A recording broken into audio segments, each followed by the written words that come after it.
والنعمة لك والملك لا شريك لك لبيك اللهم لبيك لبيك لا شريك لك لبيك إن الحمد।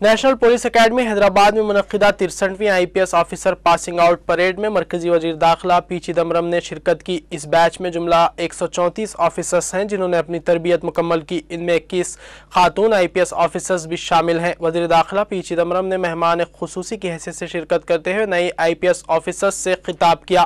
قبل ازیں پی چدمبرم کی حیدرآباد آمد پر چیف منسٹر کرن کمار ریڈی، وزیر داخلہ سبیتا اندرا ریڈی اور DGP دنیش ریڈی کے علاوہ دیگر نے ان کا شمشاباد ایئرپورٹ پر خیر مقدم کیا۔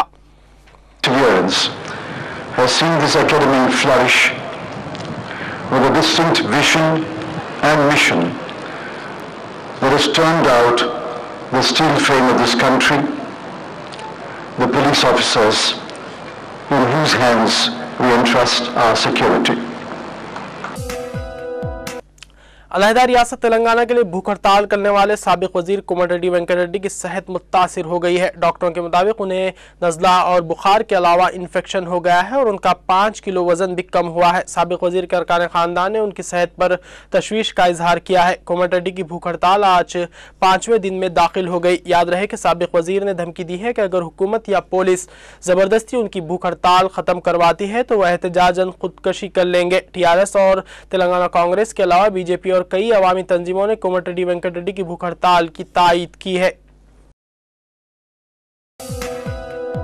صدر تلگو دیشم اور سابق chief minister N Chandra Babu Naidu نے اس بات کی سخت الفاظ میں تردید کی ہے کہ ان کی حکومت نے کرناٹک کے سابق وزیر گالی جناردن ریڈی کو اوبالاپورم کانکنی کی منظوری دی تھی۔ کسانوں کے مسئلے پر یاترا کرنے والے صدر تلگو دیشم نے کرنول میں ایک جلسے سے خطاب کرتے ہوئے یہ بات کہی۔ انہوں نے کڑپا کے MP YS جگن موہن ریڈی پر شدید تنقید کرتے ہوئے کہا کہ وہ یہ افواہیں پھیلا رہے ہیں کہ تلگو دیشم حکومت میں OMC معاہدہ کیا گیا۔ چندرا بابو نائیڈو نے کہا کہ 2004 سے پہلے YS راجشیکھر ریڈی کے پاس کچھ نہیں تھا، لیکن جیسے ہی وہ چیف منسٹر بن گئے ان کے پاس کروڑوں روپے آ گئے اور ان کے بیٹے نے کئی فرضی کمپنیوں میں اس رقم کی سرمایہ کاری کی۔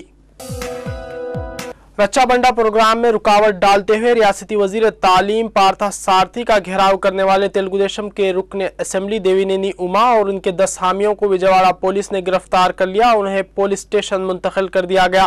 رکن اسمبلی کی گرفتاری کے بعد ان کے حامیوں اور پولیس میں دھکم پیل بھی ہوئی۔ کسانوں کے مسائل پر تلگو دیشم کے رکن اسمبلی نے یہ احتجاج کیا۔ رکن اسمبلی اور ان کے 10 حامیوں کے خلاف مقدمات درج کر لیا گیا ہے۔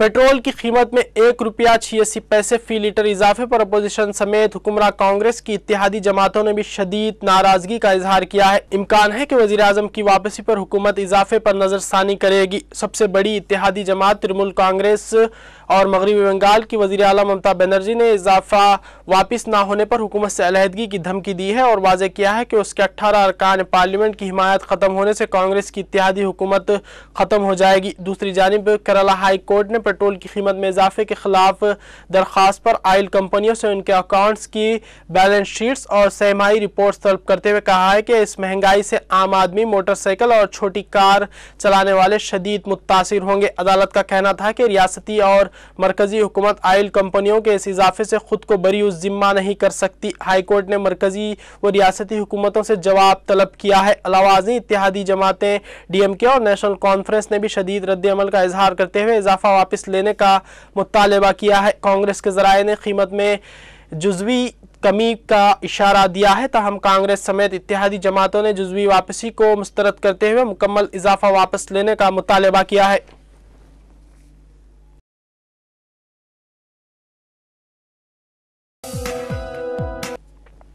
ادھر وزیر اعظم ڈاکٹر منموہن سنگھ نے پیٹرول کی قیمت میں اضافے کا دفاع کیا ہے۔ فرانس میں G20 ممالک کے اجلاس میں شرکت کے لیے گئے ہوئے وزیر اعظم نے پریس کانفرنس کے دوران اخباری نمائندوں کی جانب سے پوچھے گئے سوال کا جواب دیتے ہوئے کہا کہ پیٹرول کی قیمت میں اضافہ ناگزیر ہو گیا تھا، اس لیے آئل کمپنیوں نے اس میں اضافہ کیا۔ دوسری جانب مرکزی وزیر فائنانس پرنب مکھرجی نے کہا ہے کہ تیل کی قیمتوں میں اضافے سے مرکزی حکومت کا کوئی تعلق نہیں ہے، کیونکہ قیمتوں میں اضافے کا اختیار اب حکومت کے پاس نہیں بلکہ آئل کمپنیوں کے پاس ہے۔ سابق الیکشن کمشنر کی جانب سے ایک درخواست دائر کی گئی تھی جس میں موقف اختیار کیا گیا تھا کہ جن اراکین پارلیمنٹ، وزراء اور ایم پیز پر کرپشن اور دیگر جرائم کے مقدمات ہیں ان کے خلاف کارروائی انتہائی سست روی کا شکار ہے اور کرپٹ وزراء کے خلاف سخت اور تیز رفتار کارروائی نہ ہونے کے باعث مرکزی اور ریاستی ایوانوں میں ایسے اراکین کی تعداد بڑھتی جا رہی ہے۔ سپریم کورٹ کے 2 رکنی بینچ نے درخواست کی سماعت کرتے ہوئے مرکزی اور تمام ریاستی حکومتوں کو نوٹسیں جاری کر دی ہیں کہ وہ ایسے اراکین کے خلاف مقدمات اور کارروائی کی رفتار میں تیزی کریں اور 2 ہفتے کے اندر عدالت میں جواب داخل کریں۔ شام میں جمعے کو بھی صدر بشار الاسد کے خلاف مظاہروں کا سلسلہ جاری رہا اور حکومتی کریک ڈاؤن میں کم از کم 20 افراد ہلاک ہو گئے۔ ہومس شہر میں شامی فوج کے ٹینک گشت کرتے رہے جہاں کم از کم 6 شہریوں کو ہلاک کیا گیا۔ دیگر ہلاکتیں ہما، کناکر اور اردن کی سرحد کے قریب واقع علاقے میں ہوئی۔ امریکہ اور فرانس نے شام کو شہریوں کے خلاف کریک ڈاؤن کرنے پر پھر ایک بار تنقید کا نشانہ بنایا ہے۔ فرانس نے کہا ہے کہ شام عرب لیگ کے ساتھ کیے گئے اپنے معاہدے کی خلاف ورزی کر رہا ہے۔ ادھر اقوام متحدہ کی انسانی حقوق کونسل کے اراکین نے کہا ہے کہ وہ شام میں انسانی حقوق کی خلاف ورزیوں کو سامنے لانا چاہتے ہیں۔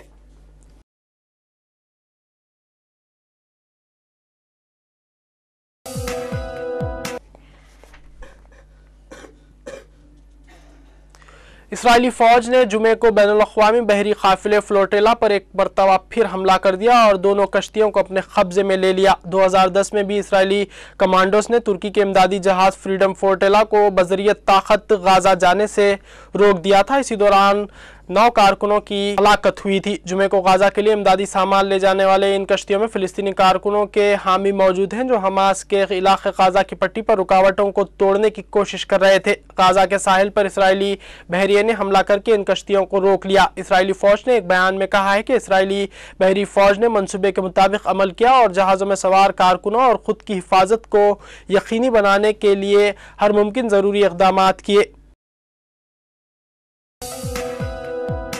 یونان کے وزیر اعظم جارج پاپانڈریو نے اپنی جماعت کے بعض اراکین کی بغاوت کے باوجود پارلیمنٹ سے اعتماد کا ووٹ حاصل کرنے میں کامیاب ہو گئے ہیں۔ یونانی پارلیمان کے کل 298 اراکین میں سے 153 نے ان پر اعتماد کا اظہار کیا۔ رائے شماری سے قبل پارلیمان میں اپنی تقریر کے دوران جارج پاپانڈریو نے کہا کہ وہ قومی اتفاق رائے کی حکومت بنانے کے لیے تیار ہے۔ ادھر یونان کی کمیونسٹ پارٹی کے کئی ہزار اراکین نے حکومتی پالیسیوں کے خلاف پارلیمنٹ کی عمارت کے سامنے مظاہرہ کیا۔ شمالی نائجیریا میں کم از کم 5 بم دھماکے ہوئے۔ ریاست یوب کے دارالحکومت دماتورو میں ملٹری پولیس کی عمارت کے نزدیک ایک کار بم دھماکے میں 2 فوجی زخمی بھی ہوئے۔ اس سے قبل میدوگورا شہر میں 4 بم دھماکے ہوئے تھے جن میں سے 3 خودکش دھماکے تھے۔ ان دھماکوں میں فوجی ہیڈ کوارٹرز کو نشانہ بنایا گیا۔ مقامی پولیس کے سربراہ نے بتایا کہ ایک دھماکے میں ایک مذہبی اسکول کو نشانہ بنایا گیا جس میں 6 افراد زخمی ہوئے۔ اس کے کچھ ہی دیر بعد ایک خودکش بمبار نے ایک فوجی چوکی کے قریب خود کو دھماکے سے اڑا لیا جس میں کئی فوجی زخمی بھی ہوئے۔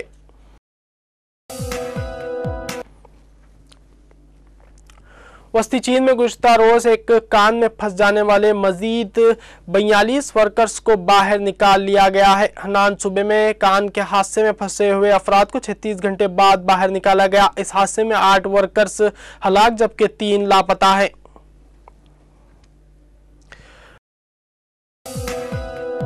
یہ تھا 4 ٹی وی دوپہر خبرنامہ۔ آپ کے دوست کو دیجیے اجازت۔ خدا حافظ۔